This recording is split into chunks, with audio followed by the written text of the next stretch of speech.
Minnesota House Speaker Melissa Hortman and husband killed in suspected politically motivated attack. June 14, 2025. Minnesota Governor Tim Walz today confirmed the tragic deaths of Minnesota House Speaker Melissa Hortman and her husband Mark Hortman in what authorities are investigating as a politically motivated assassination. In a statement to the media, Governor Walz said, "Today, Minnesota mourns an unspeakable loss.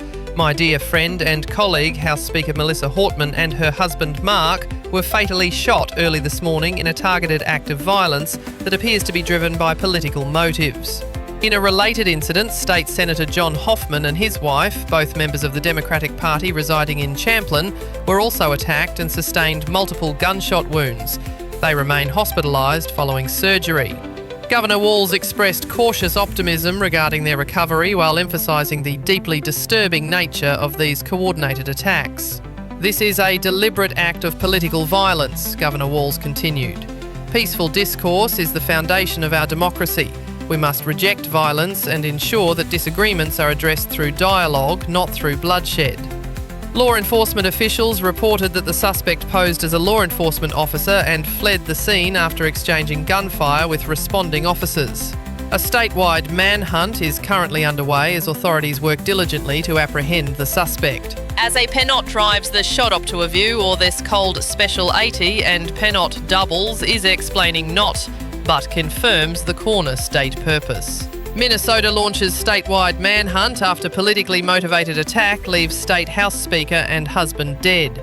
A massive manhunt is underway in Minnesota following two targeted attacks on state lawmakers early Saturday morning that left Minnesota House Speaker Melissa Hortman, 55, and her husband Mark dead. Authorities have identified the attacks as acts of politically motivated violence. Minnesota Governor Tim Walz described the events as a dark day for Minnesota, adding that, "We have lost a great leader, and I have lost one of my dearest friends." Governor Walz praised Hortman as a formidable public servant, a fixture and a giant in Minnesota, who woke up every day determined to make the state a better place.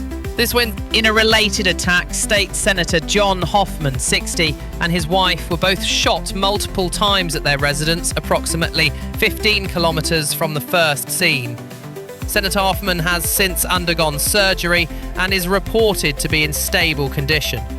Law enforcement officials have identified the suspect as 57-year-old Vance Luther Boelter. He is accused of impersonating a police officer, using a false badge, uniform, and even a vehicle outfitted with police emergency lights to gain access to the victims' homes. Authorities believe Boelter, who previously served alongside Senator Hoffman on the state's Workforce Development Board, is currently travelling on foot after abandoning his vehicle. A reward of $50,000 has been offered for information leading to his arrest.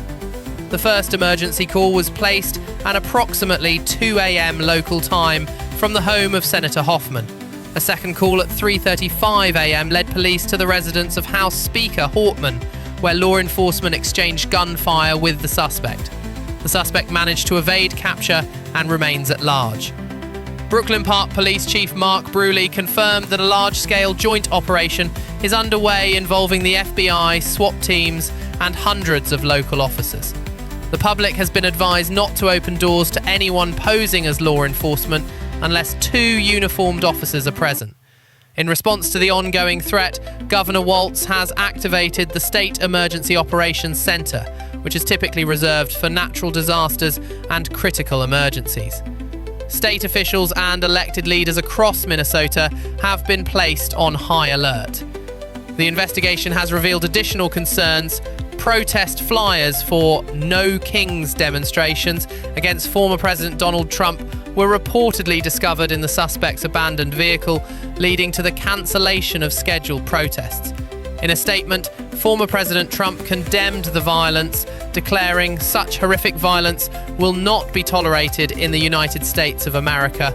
We will prosecute anyone involved to the fullest extent of the law. State Commissioner of Public Safety Bob Jacobson called the attacks violent and cowardly, emphasizing that public servants have been targeted in an appalling way. He vowed that the state will not allow fear or violence to define who we are or how we move forward. Tributes have poured in from across the nation. Former Vice President Al Gore, for whom Hortman briefly worked during his tenure in the US Senate, stated, "Though she was only there for a short time, she had a lasting impact. There is absolutely no excuse for political violence."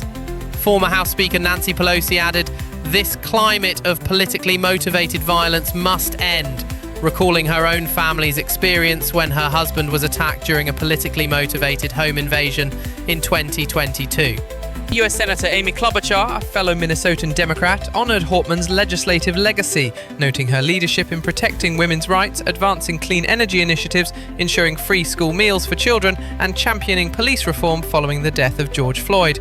Speaker Hortman, an attorney by profession, was first elected to the Minnesota House of Representatives in 2004 and served as House Speaker from 2019 until her tragic death in 2025. She is survived by her 2 children.